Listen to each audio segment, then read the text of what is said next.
Hello my friends and welcome back. Thank you very much for being with me again today. As I said many times, and that's universally true, actions speak louder than words. And what am I talking about here?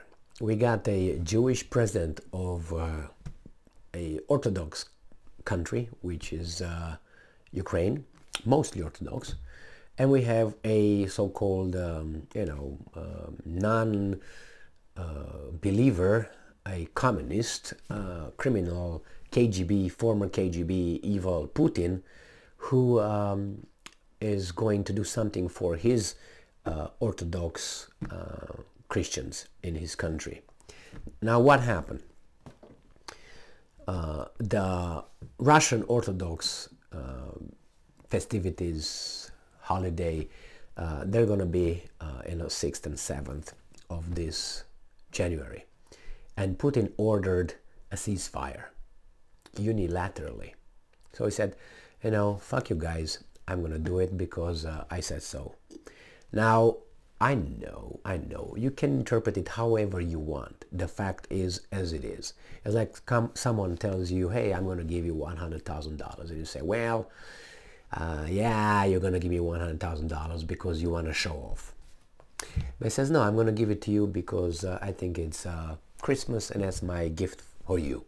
And nah, he's just doing that to show off. He's just an ego. He thinks I'm poor. Well, you can think that way. The fact is that that guy gave you $100,000 because he said that's a gift for Christmas. Now you can interpret it in your twisted mind however you want. But then that's interpretation based on whatever you want to base your interpretation. The fact, naked fact, is they gave you $100,000. He said it for that. You can interpret it however your twisted mind wants, okay? The fact is he did it. The same here is with Putin. He said that, he's going to do it. You can interpret it however you want. Excuse me. PR stunt. Whatever this, the fact is, he did it, Zelensky didn't. This article comes from Sputnik and is from 7 minutes ago, which is the 5th of January 2022. Putin orders Orthodox Christians ceasefire. No. Putin orders Orthodox Christmas ceasefire across Ukraine January 6 to 7. Sometimes you read that something that's not over there, and you're like, what the hell? So, he orders Orthodox Christmas ceasefire across Ukraine January 6 and 7. Do you remember, and I'm going to make a video, big video on this bullshit until the day is over there, that the Ukrainians said, their intelligence, they said that on the 5th, Zelensky said, and other idiots, on the 5th, which is today, over there, it's almost done, the day over there. I'm not almost, but anyways, late afternoon. They said that Russia will start a general mobilization. And I said, I will hold you accountable because you're a liar. And there you have it. I'm still waving. They still have about, what? I would say 6 hours or so. If in 6 hours Russia doesn't decree a general mobilization, when I'm going to make my videos late tonight, I will fuck them up. And I'm pretty sure nothing's going to happen. So again, those guys were lying. Earlier in the day, Russian Orthodox Church Patriarch Kirill called on, and I'm quoting, all parties involved in the internecine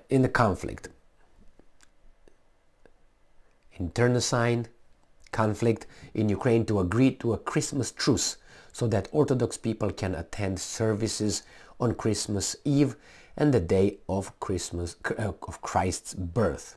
Why is it Christmas and is not Christ? Why is it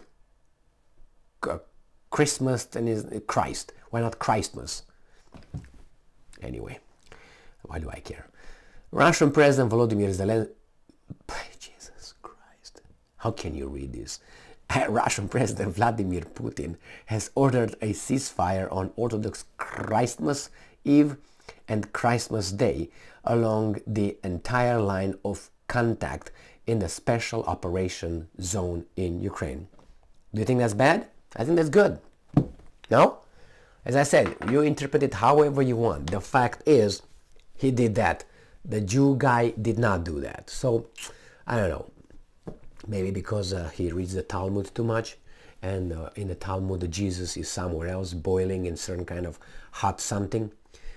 Read it if you don't believe me. It's available. Very, very hard to find, and it's some volumes. But you don't need to do that. You can read only some excerpts out of it, and you find out what Mary, Jesus' mother, was doing, and what kind of profession she had according to the elders of the Talmud, the ones that interpreted the dogma, the Torah, if you want, the first, what, 4 or 5 books, whatever, Torah, 4 or 5, I can't remember, unimportant. Anyway, so this evil guy, the KGB guy, did it.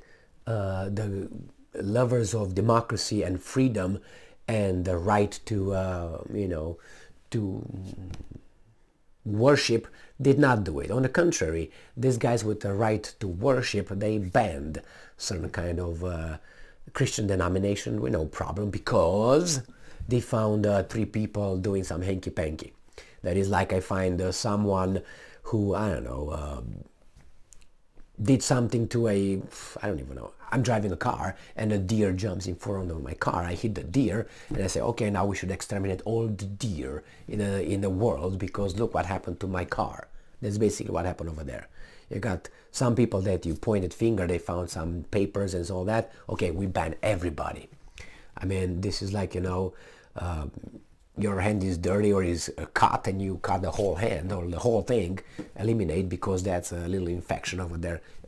Not everybody, everything else is infected. So, you know, it's kind of like these guys do here in the States. That's an idiot ideology. I gotta tell you that. When something happens, let's say it's a mass murder, how should I put it? Mass shooting, and you have, I don't know, people dying, and you look at it and say, okay, we should take all the guns away. Well, you take the guns of law-abiding citizens, but you're going to have criminals and idiots. They're going to find a way to get a gun. That's one thing. But on the other hand is look at the proportionality. I mean, obviously I'm not supporting all those crazies and all that, but you take my gun because a guy used it in the wrong way, then you take my knife as well because someone did that. Or why don't you cut my cock off? Cut it off because there are some rapists over there, and because that's what used to then why don't you cut all of us as cocks? How about that? No? All right. You know what I mean? And many other things. Some people are involved in domestic violence, and they use their fist. How about cutting it off? Will solve the problem. And I'm pretty sure that domestic violence and rapes are more common than the horrible shootings. So therefore, I think they're more entitled to snip, okay? Or maybe a snip, depending how. Anyway, you know what I mean. The same here. You try to make, anyway, from one thing, a big thing. The problem is here, from one little thing, not a little thing, but you try to change the whole rule because you got something that opposed the rule. And they change everything. Nah, doesn't sound right to me, because if I judge like that, I can change everything. Because, you know. But anyway, in this case, there's the Russians will do that unilaterally, and I don't think they ask to be respected or they ask to be, you know, applauded. But I think it's a good thing they did that, don't you think? If you don't think it's a good thing, then what would be the alternative? Keep shooting? I mean, it's between shooting and not shooting. There's no other thing. Shooting is better than not shooting? Obviously not. Now, you can say, well, the best thing, I know it's not about that. It's about shooting or not shooting. That's the issue here. Because they're going to keep shooting after 6th. They're going to keep and 7th, whatever they have, 6th and 7th, right? After that, they will return to what they do best, you know, like killing people, as they try to do this and they try to do that. That's their thing. That's good or bad. That's a war. They fight for their craziness. The other guys defend their country. However you want to interpret that. The thing is, not shooting, good. Shooting, not good. Thank you very much for being with me again today. Stay strong, stay smart, look for the truth, and be just.